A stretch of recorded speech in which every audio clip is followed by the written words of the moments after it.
El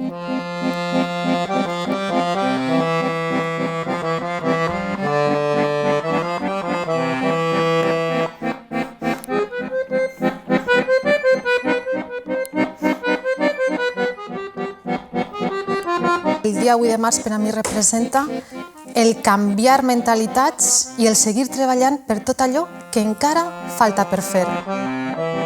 Donde podemos hacer alguna manifestación, sobre todo para eso, para ser oídas. Pues que les dones tenien poca representació, diguem-ne, en la vida política o en la vida social. Quan fas història, la dona ha desaparegut.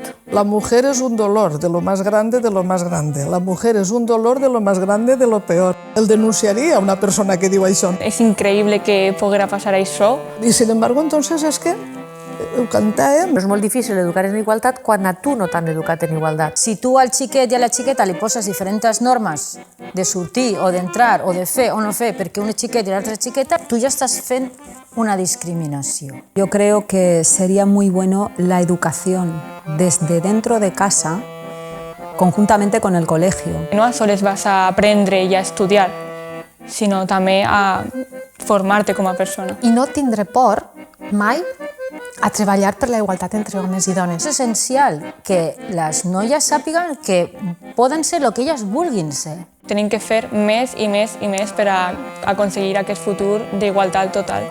Les injustícies n'hi ha que solucionar-les.